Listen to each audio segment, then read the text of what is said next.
മഴതോരു മുൻപേ സീരിയലിന്റെ latest episode review ആണ് പറയുന്നത്.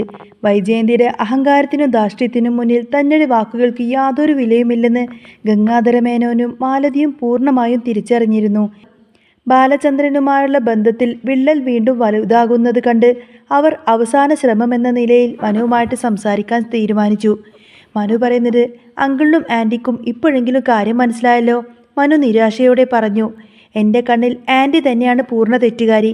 സ്വന്തമായി വരുമാനമുള്ള എത്രയോ സ്ത്രീകളുണ്ട്. അവരാരും ഇങ്ങനെ പെരുമാറുന്നതൊന്നും ഞാൻ കണ്ടിട്ടില്ല. ഇത് ആൻറ്റിയുടെ സ്വഭാവ ദൂഷ്യമാണ്. ബാലചന്ദ്രൻ അങ്കിൾ ഇത്രയും കാലം ക്ഷമിച്ചത് തന്നെ അത്ഭുതം. പാവം അലീന, അവൾ വീട്ടിൽ അനുഭവിക്കുന്നത് എത്രത്തോളമാണെന്ന് എനിക്ക് നന്നായിട്ട് അറിയാമെന്നൊക്കെ പറയാണ് മനു. എന്നാൽ അലീനയുടെ പേര് കേട്ടതോടുകൂടി തന്നെ ഗംഗാധര മേനോന്റെ മുഖത്ത് ഒരു സംശയം നിഴലിച്ചു. മനു, എന്തിനാണ് മുത്തശ്ശൻ മരിക്കുന്നതിന് മുൻപ് അലീന എന്ന അനാഥ പെൺകുട്ടിയെ മാത്രം വീട്ടിലേക്ക് കൊണ്ടുവരാൻ ഇത്രയധികം നിർബന്ധം പിടിച്ചത്? നിനക്കതിനെക്കുറിച്ച് എന്തെങ്കിലും അറിയാമോ? ഗംഗാധര മേനോൻ മനുവിനോട് ചോദിച്ചു. അന്നേരം മനു പറയുന്നുണ്ട്, അതൊന്നും എനിക്കറിയില്ല അങ്കിൾ. മുത്തശ്ശി തനിച്ചാകുമ്പോൾ നോക്കാനായി ഒരാളെ ഏർപ്പാടാക്കിയിട്ടുണ്ടെന്നും താൻ മരിച്ചാലും ആ കുട്ടിയെ വീട്ടിലേക്ക് കൂട്ടിക്കൊണ്ടുവരണമെന്നും അവളെ ഒരിക്കലും കൈവിടരുതെന്നും മാത്രമേ എന്നോട് മുത്തശ്ശൻ അന്ന് പറഞ്ഞിരുന്നുള്ളൂ. ഒരു പക്ഷേ അവിടുത്തെ ബ്രിജിത്ത മമ്മിയുമായി മുത്തശ്ശന് നേരത്തെ പരിചയമുണ്ടായേക്കാം. മനു തൻ്റെ മനസ്സിൽ തോന്നിയ സംശയം ഗംഗാധരനോട് പറഞ്ഞു. ഈ സംഭാഷണം ഗംഗാധര മേനോന്റെ ചിന്തകളെ മറ്റൊരു ദിശയിലേക്ക് തിരിച്ചുവിട്ടു. ബാലചന്ദ്രന്റെയും വൈജയന്തിയുടെയും ജീവിത പ്രശ്നങ്ങൾക്കിടയിലെ മൂല കാരണം ഒരുപക്ഷെ അലീനയുടെ ഭൂതകാലവുമായി ബന്ധമുണ്ടെന്ന് അദ്ദേഹം സംശയിച്ചു. അതായത് 10-22 വർഷങ്ങൾക്ക് മുൻപ് വൈജയന്തി ജന്മം നൽകിയ തൻ്റെ സ്വന്തം മകളായിരിക്കുമോ അലീന എന്നായിരിക്കട്ടെ ഗംഗാധര മേനോന്റെ സംശയം. ഈ സംശയമെല്ലാം മനസ്സിൽ വെച്ചുകൊണ്ട് തന്നെ ഗംഗാധര മേനോൻ ഇങ്ങനെ മനുവിനോട് പറയുന്നുണ്ട്. മനു, നമുക്ക് അലീനയുടെ അച്ഛനെയോ അമ്മയെയോ കണ്ടെത്തണം. അതിന് എന്തെങ്കിലും വഴിയുണ്ടോ എന്ന് ചോദിക്കും. എന്നിട്ട് അങ്കിള് ചോദിക്കുന്നുണ്ട്, ബ്രിജിത്ത മമ്മി മരിച്ചുപോയ സ്ഥിതിക്ക് ഇനി ആർക്കായിരിക്കും ആ രഹസ്യം അറിയുക? അന്നേരം മനുവിൻ്റെ മനസ്സിലുള്ള സംശയം പങ്കുവെക്കുന്നുണ്ട്. അലീനയ്ക്ക് എറണാകുളത്ത് രേവതിക്കുട്ടി എന്നൊരു സുഹൃത്തുണ്ട്. അനാഥാലയത്തിൽ ഒരുമിച്ചാണ് അവർ വളർന്നത്.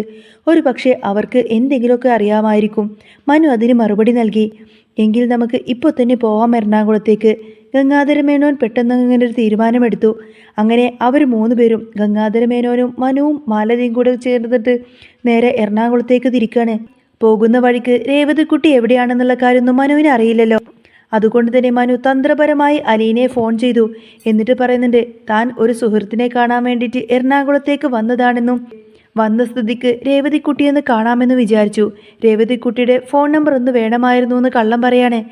അത് കേട്ട് അലീനക്ക് ഭയങ്കര സന്തോഷമാവാണ്. രേവതിക്കുട്ടിയെ കാണുന്ന സമയത്തിൻ്റെ എൻ്റെ അന്വേഷണം കൂടെ പറഞ്ഞേക്ക് എന്നൊക്കെ പറയും. അങ്ങനെ അലീന ഏതായാലും രേവതിക്കുട്ടിയുടെ ഫോൺ നമ്പർ നേരെ മനുവിനെ അയച്ചു കൊടുക്കുകയാണ്. അങ്ങനെ ആ ഒരു ഫോൺ നമ്പർ കിട്ടിയ ഉടനെ തന്നെ മനു വേഗം രേവതിക്കുട്ടിയെ വിളിക്കുന്നുണ്ട്. രേവതിക്കുട്ടിയെ വിളിച്ചുകൊണ്ട് തന്നെ മനു പറയുന്നുണ്ട്, അലീനയ്ക്ക് സർപ്രൈസ് ആയിട്ട് കുറച്ച് ഡ്രസ്സുകളും ഗിഫ്റ്റും ഒക്കെ വാങ്ങിക്കണമെന്നുണ്ട്. അപ്പോൾ അതെല്ലാം സെലക്ട് ചെയ്യാൻ വേണ്ടിയിട്ട് നീ എൻ്റെ കൂടെ വരുമോ എന്നായിരിക്കട്ടെ മനു ചോദിക്കുന്നത്. എന്നാൽ അലീന ചേച്ചിയുടെ പേര് കേട്ടപ്പോൾ തന്നെ രേവതിക്കുട്ടി ആവേശത്തിലായി. ഉടനെ തന്നെ രേവതിക്കുട്ടി ഈ ഒരു കാര്യം ഗ്രേസി ആൻറ്റിയുടെ അടുത്തും അതുപോലെ മാമച്ചനോടൊക്കെ ചോദിക്കും. മനുവേട്ടൻ ഇങ്ങോട്ടേക്ക് വന്നോട്ടെ എന്ന് ചോദിച്ചിട്ട് അവരോട് അനുവാദം ചോദിക്കുന്നുണ്ട്. അങ്ങനെ അവർ സമ്മതിച്ചത് കൊണ്ട് തന്നെ രേവതിക്കുട്ടി മനുവിനോട് തന്നെ അവിടെ വന്ന് കാണാൻ വേണ്ടിയിട്ടൊക്കെ പറയും. അങ്ങനെ രേവതിക്കുട്ടിയെ കാണാൻ വീട്ടിലെത്തിയ ഗംഗാധര മേനോനും മാലതിയും ആ കുടുംബത്തിലെ സ്നേഹം കണ്ട് ശരിക്കും അത്ഭുതപ്പെട്ടു. രേവതിക്കുട്ടിയെ അവർ സ്വന്തം മോളെ പോലെ തന്നെയാണ് കരുതുന്നത്. അവർക്ക് ആ ഒരു സ്നേഹം മനസ്സിലാവുന്നുണ്ടായിരുന്നു. മാമച്ചൻ്റെയും ഗ്രേസി ആൻറ്റിയുടെയും കളിയാക്കലുകൾ ഏറ്റുവാങ്ങി രേവതിക്കുട്ടി അവർക്കൊപ്പം കാറിൽ കയറി. അങ്ങനെ അലീനയ്ക്ക് ഡ്രസ്സ് പർച്ചേസ് ചെയ്യാൻ പോവാണെന്നൊക്കെ പറഞ്ഞുകൊണ്ടായിരിക്കട്ടെ മനുവിൻ്റെയും അതുപോലെ തന്നെ ഗംഗാധര മേനോൻ്റെയൊക്കെ കൂടെ തന്നെ രേവതിക്കുട്ടി പോകുന്നത്. യാത്രക്കിടയിൽ ഇനി നമുക്ക് ഭക്ഷണം കഴിക്കാൻ വേണ്ടിയിട്ട് ഒരു ഹോട്ടലിൽ കയറാമെന്ന് മാലതി പറഞ്ഞു. ശരിക്കും അതൊരു ട്രാപ്പായിരുന്നു. റെസ്റ്റോറൻറ്റിൽ എത്തിയപ്പോഴേക്കും ഗംഗാധര മേനോൻ മനുവിനെ അവിടെ നിന്നും വിളിച്ചു.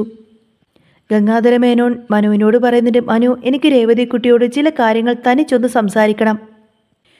നിനക്ക് ഓഫീസിൽ നിന്നും പ്രധാനപ്പെട്ട ഒരു കോള് വരുന്നുണ്ടെന്നൊക്കെ പറഞ്ഞ് അല്പസമയം അവിടെ നിന്നും മാറി നിൽക്കണമെന്നൊക്കെ പറയും.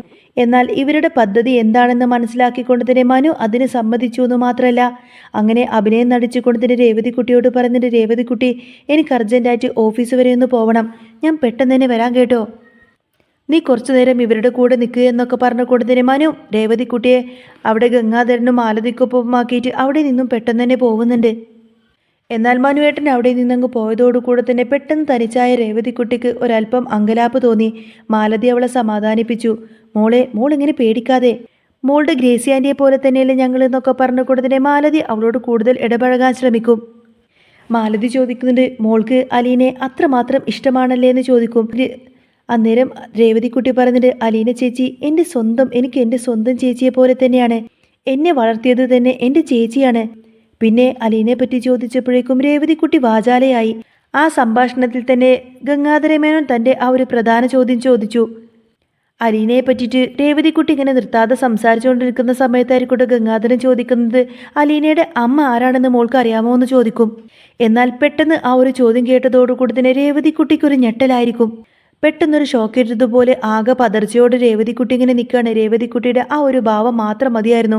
ഗംഗാധരമേനോന് താൻ തിരഞ്ഞു വന്ന ഉത്തരത്തിലേക്കുള്ള താക്കോൽ ഈ പെൺകുട്ടിയുടെ കയ്യിലുണ്ടെന്ന് അദ്ദേഹം തിരിച്ചറിഞ്ഞു.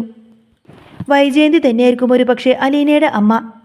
അങ്ങനെ യഥാർത്ഥത്തിൽ അലീന ശരിക്കും ആരാണെന്നുള്ള കാര്യം രേവതിക്കുട്ടിയിൽ നിന്ന് തന്നെ ഗംഗാധരമേനോൻ തിരിച്ചറിയുന്ന ഒരു അടിപൊളി സൂപ്പർ എപ്പിസോഡൊക്കെ ഇനി വരുന്നുണ്ട് കേട്ടോ. അപ്പോൾ നിങ്ങൾക്ക് ഈ ഒരു ചാനൽ ഇഷ്ടമാവുകയാണെങ്കിൽ സബ്സ്ക്രൈബ് ചെയ്യാനും സപ്പോർട്ട് ചെയ്യാനൊന്നും മറക്കല്ലേ.